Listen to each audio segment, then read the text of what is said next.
Resident Evil Requiem is sitting at an 88 on Metacritic. Eurogamer gave it a 5 out of 5. Sphere Hunter called it phenomenal. The Washington Post played it 9 times and still heard complaints. The community is already split down the middle, arguing whether Grace or Leon is the better half of the game. So what's actually going on here?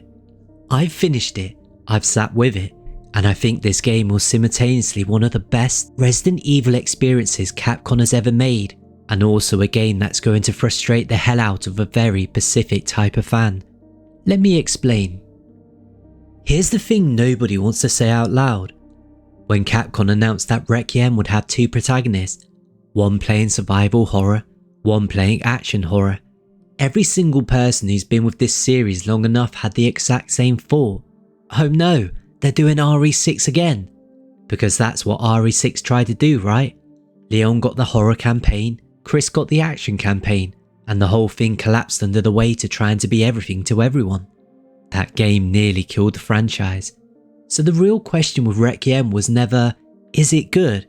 It was, did they actually figure out how to make 2 completely different games coexist without one of them dragging the other down? And the honest answer? Mostly. Grace's half of this game is some of the best survival horror Capcom has ever made, full stop. Leon's half is fun, satisfying action horror that occasionally feels like it belongs in a different game entirely, and your opinion on Requiem is basically going to come down to how much that gap bothers you. Let me break down both sides because I think the conversation is way more interesting than just slapping a number on it. Let's start with Grace because honestly, Grace is where the game shines the brightest. The Wrenwood Hotel and the Rhodes Hill Chronic Care Centre are dripping with atmosphere. Peeling wallpaper, flickering lights, corridors so thick with dread that you'll catch yourself holding your breath before opening a door. The sound design deserves its own award.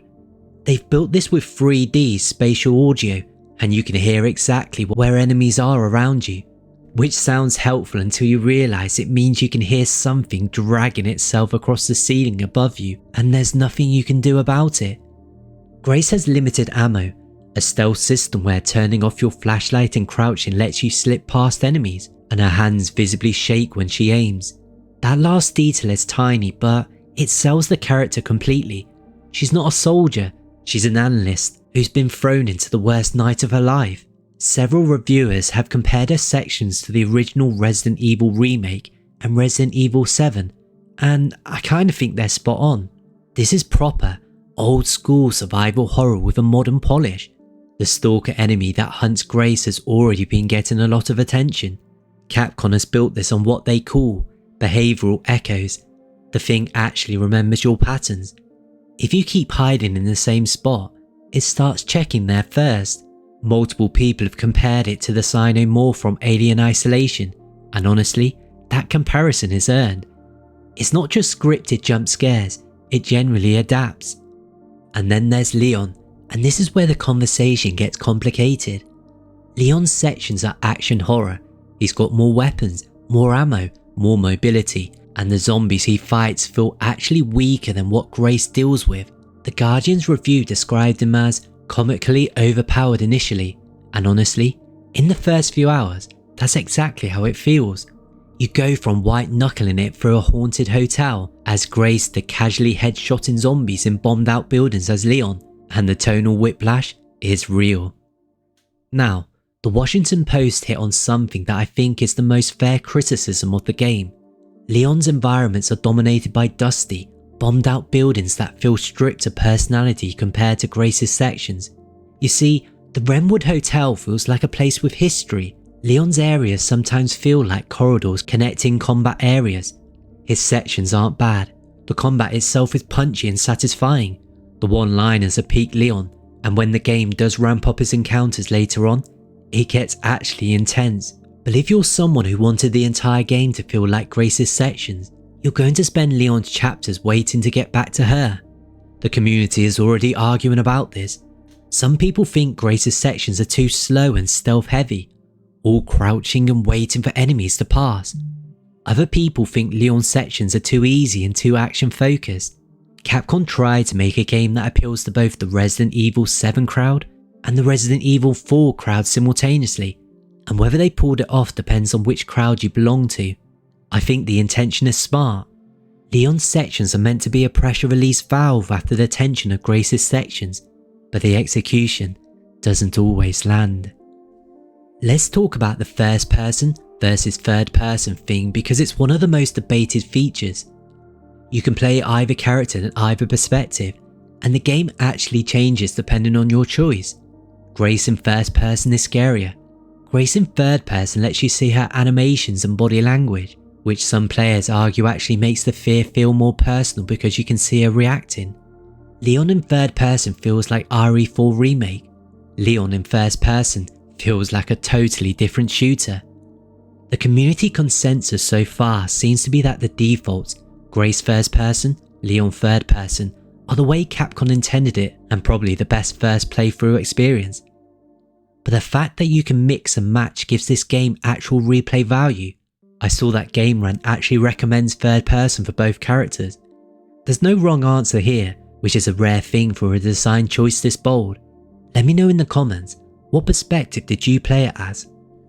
Without getting into spoiler territory, the story revolves around Raccoon City Syndrome, this latent T-virus strain that's been quietly killing survivors of the original outbreak for years. Grace is investigating these deaths when she gets pulled into something much bigger involving a doctor named Victor Gideon, who was working on Umbrella's Tyrant project and has been conducting illegal experiments at Rhodes Hill. Leon's involvement connects to a broader Resident Evil lore in ways that fans of the series are going to lose their minds over. The voice acting is actually excellent. Grace's actress in particular has been universally praised. She sells the fear, the grief over her mother, and the gradual shift from terrified civilian to someone who's fighting back. The story has been described as a bittersweet by multiple reviewers, and the Metacritic Uni reviews specifically mention the emotional ending as both a strength and a point of contention. Some people love where it goes, some people wanted something different. That's all I'm going to say without the spoilers. The RE engine continues to be one of the best in the business. On PS5 it runs at 4K 60 FPS. On PS5 Pro you get ray tracing on top of that. And Digital Foundry called it stunning, their word, not mine. On PC, performance is solid across the board, though path tracing is a frame rate killer as expected. There is one issue worth mentioning. Ray tracing on PS5 Pro is currently causing some visual artifacts, flickering and shimmering at distances that goes away when you turn RT off. It looks like a bug rather than a design choice, and I expect that to be patched soon.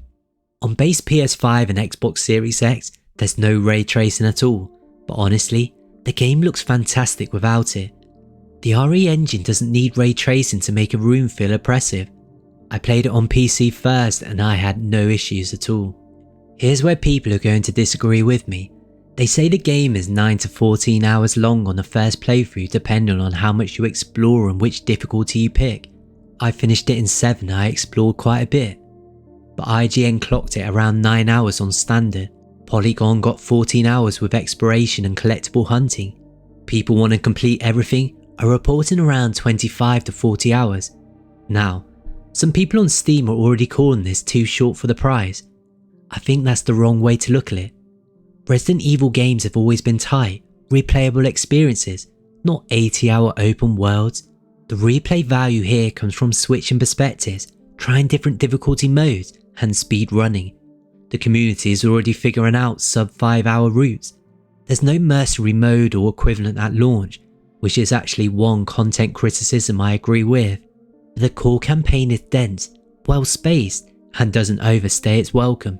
In 2026, that's honestly refreshing.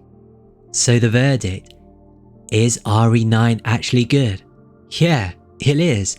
It's sitting at an 88 on Metacritic for a reason, and it's just broke the series' all-time Steam record for concurrent players, beating the RE4 Remake. Grace's sections are some of the best survival horror Capcom has ever produced. The stalker enemy is terrifying. The atmosphere in the Wrenwood Hotel and Rhodes Hill is oppressive in the best possible way. The sound design is phenomenal. And the story, while bittersweet, ties together threads from across the entire franchise in ways that feel earned rather than forced. Is it perfect? No. Leon's sections don't constantly match the quality of Grace's. Some of his environments feel generic. The tonal shift between the two characters can be jarring. Ray tracing has launch bugs, and the lack of extra modes at launch is a missed opportunity. But here's the thing, this game attempted something actually ambitious. It tried to be both Resident Evil 7 and Resident Evil 4 at the same time, and it mostly pulled it off. That's not easy, most studios wouldn't even try. If you're a Resident Evil fan, this is essential. If you're new to the series, Grace's sections alone are worth the price. And if you're the kind of person who replays these games 5, 6 or 10 times, this might be one of the most replayable entries since RE2 Remake. Should you buy it? Yeah, go for it. Play Grace in first person, play Leon in third, and then come back and tell me in the comments which character sections you preferred, because I guarantee the answer is going to start arguments. If you haven't already, check out my other videos on the channel, subscribe if you're new, and I'll see you in the next one.